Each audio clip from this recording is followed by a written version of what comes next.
தமிழ் உள்ளங்கள் அனைவருக்கும் இணைய வணக்கம். இது உங்கள் தமிழ் ஸ்டோர் சேனல்.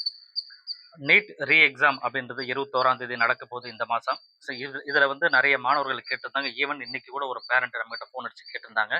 ஏன்னா எக்ஸாம் வந்து மறுபடியும் வந்து பேப்பர் லீக் வந்து நடந்திருக்கா, அதனால வந்து மறுபடியும் இப்போ எக்ஸாம் நடக்குமா, ஏன்னா நியூஸ்லலாம் போயிட்டு இருக்கு அப்படின்னு சொல்லிலாம் சொல்லிட்டு இருக்காங்க. ஈவன் நியூஸ்லையுமே வந்து பார்த்தீங்கன்னா பேப்பர் லீக் அப்படின்ற ஒரு விஷயம் நடந்திருக்கா அப்படின்றத அவங்க ரிவீல் பண்ணியிருக்காங்க. பட் இத வந்து எல்லாரும் பார்க்கும்பொழுது, மறுபடியும் ஒரு பயமானது கண்டிப்பா மாணவர்களுக்கும் சரி, பெற்றோர்களுக்கும் சரி, 2 பேருக்கும் அந்த பயமானது கண்டிப்பா வருது. பட் இது வந்து இயற்கையான விஷயமா இருந்தாலும் கூட, ஏற்கனவே ஒரு தவறு நடந்தது. மறுபடியும் அதே தவற கண்டிப்பா என்டிஏ விடமாட்டாங்க. ஏன்னா, என்டிஏ தரப்புலருந்து இதுல என்ன சொல்லியிருக்காங்க அப்படின்னு பார்த்தீங்கன்னா, இது வந்து உண்மைக்கு புறம்பான நியூஸு. சோசியல் மீடியால வர அந்த சமூக வலைத்தளங்கள்ல வர எந்த ஒரு விஷயத்தையும் நீங்க நம்ப தேவையில்ல. இது பேப்பர்லாம் லீக் கிடையாதுன்னு அ அ ஒரு முடிவ வந்து என்டிஏ வந்து சொல்லியிருக்காங்க. அதனால மாணவர்கள் யாருமே சரி, பெற்றோர்களுமே எந்த காரணத்துக் கொண்டும் நீட் பேப்பர் லீக் மறுபடியும் நடந்திருக்கு அப்படின்னு ஒரு விஷயம் உங்க காதுக்கு வந்ததுன்னா, அத நீங்க நம்ப தேவையில்ல.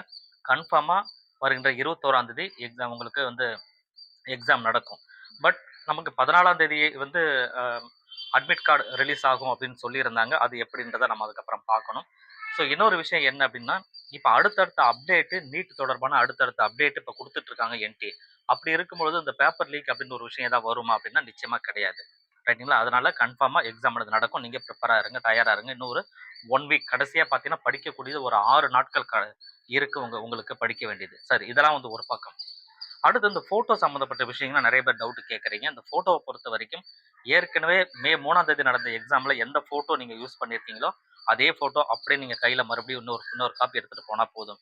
சில பேர் வந்து பார்த்தீங்கன்னா, என்ட்ட சொல்லும்பொழுது அந்த ஃபோட்டோ இல்ல. வேற ஒரு காப்பி நான் புதுசா எடுத்துட்டு போலாமா? அப்படின்லாம் கேட்கறீங்க. முடிஞ்ச அளவுக்கு அதே ஃபோட்டோவ எடுத்துட்டு போறது ரொம்பவே நல்லது.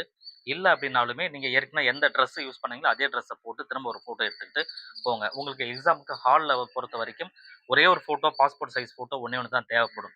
Post card size photo as usual எப்பயும் போல உங்களுக்கு ஹால் டிக்கெட்ல, அதாவது அட்மிட் கார்ட்ல ஒட்டுற மாரி தேவைப்படும். அதனால இது 2மே வந்து இப்ப கரண்ட்ல இருக்கிற ஃபோட்டோ என்னவோ அத வச்சுக்கங்க. ஈவன் அப்ளிகேஷன் நீங்க போடும்போது எந்த ஃபோட்டோ வச்சிருந்தீங்களோ, அதே ஃபோட்டோ இப்ப கையில இருந்ததுன்னா ரொம்ப பெஸ்ட். ஏன்னா ஏற்கனவே நீங்க யூஸ் பண்ணியிருப்பீங்க. அட்டெண்டன்ஸ்க்கு ஒரு ஃபோட்டோ குடுத்துட்டுருப்பீங்க. அட்மிட் கார்ட்ல ஒரு ஃபோட்டோ ஒட்டிட்டுருப்பீங்க. அப்படி இருக்கும்போது என் கையில ஃபோட்டோ இல்ல அப்படின்னாலும், திரும்ப ஃபோட்டோ ரெடி பண்ணி வச்சுக்கங்க.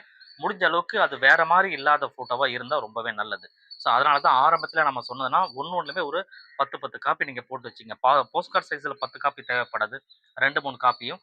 அதேபோல ஆ பாஸ்போர்ட் சைஸ பொறுத்தவரைக்கும் ஒரு 10 காப்பிக்கு மேல நீங்க போட்டு வச்சுக்கங்க. இப்பயும் சரி. இன்கேஸ் நீங்க அதே ஃபோட்டோ கையில இருக்கு. ஆனா காப்பி போடாம இருந்தா இனிமே போட்டு வச்சுக்கங்க. அது கவுன்சிலிங்க்கு, அட்மிஷன் டைம்ல, கவுன்சிலிங் டைம்ல அது கண்டிப்பா தேவைப்படும். ஸோ அதனால ஃபோட்டோ பத்தி கிளாரிஃபிகேஷன் அப்படின்றது இப்போ உங்களுக்கு அண்டர்ஸ்டாண்ட் ஆயிட்டு இருக்கும். டேட் இருக்கணுமா? இல்லையா? அப்படின்றதெல்லாம் இங்க கவலையே கிடையாது. எது எப்படி இருந்தாலுமே அது எடுத்துப்பாங்க. ஸோ இப்போதைக்கு அதாவது ஜூன் 21ஆம் தேதி exam confirm. Photo as usual நீங்க பழைய ஃபோட்டோவ திரும்ப யூஸ் பண்ணிக்கலாம். தவறு கிடையாது. எதுவுமே அவங்க எந்த ஒரு ரெஸ்ட்ரிக்ஷனும் கண்டிப்பா இதெல்லாம் பண்ண மாட்டாங்க. Thank you.